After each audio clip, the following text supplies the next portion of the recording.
Assalamualaikum warahmatullahi wabarakatuh. Nama saya Anissa Diftania dari kelas AKP 7B.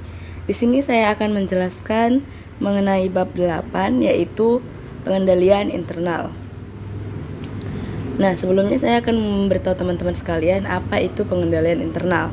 Secara luas, menurut Kosom, pengendalian internal adalah proses yang dilaksanakan oleh direksi atau dewan komisaris, manajemen, dan personalia lainnya yang dirancang untuk memberikan assurance atau keyakinan yang memadai tentang pencapaian atas tujuan-tujuan berkenaan dengan kegiatan perusahaan, laporan, dan ketaatan. Selanjutnya, terdapat 3 tujuan pengendalian internal. Yang pertama, tujuan operasional. Yang dimaksud dalam tujuan operasional adalah yang berkenaan dengan efektif dan efisiennya kegiatan entitas termasuk tercapainya sasaran operasional dan keuangan serta pengamanan aset terhadap kerugian. Selanjutnya, tujuan pelaporan. Yang berkenaan dengan pelaporan keuangan internal dan eksternal secara pelaporan keuangan. Dari sisi dapat dipercayanya, tepat waktu, keterbukaan, atau syarat-syarat lain yang ditentukan regulator atau aturan perundang-undangan, lembaga yang menetapkan standar, ataupun kebijakan entitas itu sendiri. Kemudian yang terakhir, tujuan tentang ketaatan. Yang dimaksud di sini adalah yang berkenaan dengan ketaatan terhadap hukum dan ketentuan perundang-undangan yang relevan dengan entitas tersebut. Selanjutnya terdapat 17 prinsip pengendalian menurut KOSO. Namun, secara singkat, 17 prinsip tersebut meliputi 5 komponen pengendalian internal KOSO. Yang pertama, komponen 1 yaitu lingkungan pengendalian atau control environment. Lingkungan pengendalian menciptakan suasana di mana orang-orang melakukan kegiatannya dan menjalankan tanggung jawab pengendaliannya secara sebaik mungkin. Lingkungan pengendalian merupakan landasan yang di atasnya sistem pengendalian internal dibangun dan dijalankan untuk pertama, mencapai tujuan strategis, kedua, menghasilkan pelaporan keuangan yang dapat diandalkan, baik pelaporan keuangan untuk para pemangku kepentingan internal maupun eksternal. Yang ketiga, berjalannya usaha secara efektif dan efisien. Yang keempat, taat terhadap semua ketentuan hukum dan perundang-undangan yang berlaku. Dan yang terakhir, mengamankan aset. Dalam komponen 1 ini juga terdapat beberapa prinsip yang disebutkan sebelumnya. Yang pertama, tunjukkan komitmen terhadap integritas dan nilai-nilai etika. Kemudian, laksanakan tanggung jawab pengawasan. Lalu, ciptakan struktur wewenang dan tanggung jawab. Kemudian, tunjukkan komitmen terhadap kompetensi dan tegakkan akuntabilitas. Selanjutnya, terdapat komponen 2, yaitu penilaian risiko atau risk assessment. Menurut KOSO, risiko dapat didefinisikan sebagai kemungkinan suatu peristiwa yang akan terjadi dan berpengaruh buruk terhadap capaian tujuan-tujuan organisasi. Nah, penilaian risiko tersebut meliputi proses yang dinamis dan berulang-ulang untuk mengidentifikasi dan menilai risiko yang berdampak terhadap tercapainya tujuan. Dari definisi KOSO tersebut, terlihat risk assessment atau penilaian risiko yang dimulai dari perumusan tujuan atau objektivitas, atau dalam bahasa KOSO, a precondition to risk assessment is the establishment of objectives. Setelah perusahaan memutuskan tujuannya, barulah risk assessment dapat dimulai. Selanjutnya, komponen 3, kegiatan pengendalian. Nah, kegiatan pengendalian adalah tindakan yang diambil oleh direksi atau dewan komisaris, manajemen, dan pihak-pihak lain untuk menangani resiko dan meningkatkan potensi tercapainya tujuan dan sasaran perusahaan. Dalam komponen 3 juga terdapat 3 prinsip, yaitu pertama, pilih dan kembangkan kegiatan pengendalian, kedua, pilih dan kembangkan pengendalian umum terhadap teknologi, dan yang ketiga, sebarkan melalui kebijakan dan prosedur. Selanjutnya, komponen 4, informasi dan komunikasi. Informasi yang bermutu tinggi harus dikomunikasikan secara tepat. Itu sebabnya mengapa KOSO menggabungkan informasi dan komunikasi ke dalam satu komponen. Informasi bermutu tinggi ditentukan oleh 3 sifat, yaitu relevan, akurat, dan juga tepat waktu.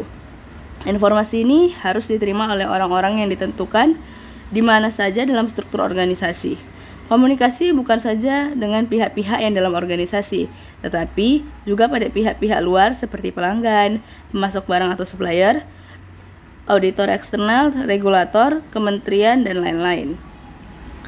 Nah, dalam komponen 4 ini juga terdapat 3 prinsip, yaitu pertama, gunakan informasi yang relevan, kemudian berkomunikasi secara internal, dan yang terakhir berkomunikasi secara eksternal.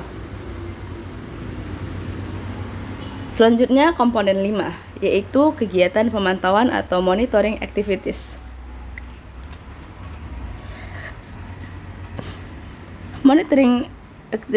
Kegiatan pemantauan ini dilaksanakan untuk memastikan pengendalian internal terus berjalan secara efektif. Jika monitoring dijalankan secara benar, organisasi akan mendapat manfaat karena monitoring yang memungkinkan pertama, mengidentifikasi dan menyelesaikan masalah internal pada waktunya. Kedua, menghasilkan informasi yang lebih akurat dan terpercaya untuk pengambilan keputusan. Ketiga, menghasilkan laporan keuangan yang akurat dan terpercaya. Dan yang terakhir, diterbitkannya sertifikasi atau asersi secara periodik mengenai efektifnya pengendalian internal. Nah, dalam komponen 5 ini juga terdapat 2 prinsip, yaitu lakukan evaluasi berkelanjutan atau evaluasi terpisah, dan prinsip evaluasi dan komunikasikan kekurangan dan kelemahan. Selanjutnya, kendala-kendala yang dihadapi oleh pengendalian internal. Yang pertama, kesesuaian antara tujuan-tujuan yang ditetapkan yang merupakan prakondisi pengendalian internal. Tujuan-tujuan yang semula dibuat dan menjadi dasar dari aturan-aturan pengendalian internal kemudian diubah atau berubah. Perubahan ini mengakibatkan ketidaksesuaian antara tujuan dan pengendalian internal. Yang kedua, kesalahan manusia dalam membuat pertimbangan. Dalam pendekatan rule-based, pimpinan organisasi atau regulator mencoba menyederhanakan pengambilan keputusan, misalnya dalam menerbitkan aturan-aturan atau menetapkan ukuran kuantitatif. Pendekatan ini mengandung kelemahan karena membatasi seseorang menggunakan akal dan pikirannya.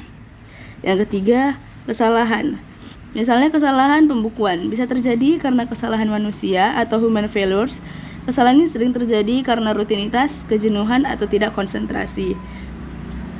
Yang keempat, pimpinan bisa saja memutuskan lain dari aturan. Yang sering digunakan pimpinan adalah kesalahan itu tidak material jika batas material atau tidaknya merupakan kewenangan beliau. Dan yang terakhir, persekongkolan di antara berbagai pihak. Misalnya manajemen, pegawai, dengan atau tanpa pihak ketiga, menyebabkan pemisahan tugas menjadi tidak berfungsi. Persekongkolan menghancurkan sistem pengendalian internal yang sebaik apapun.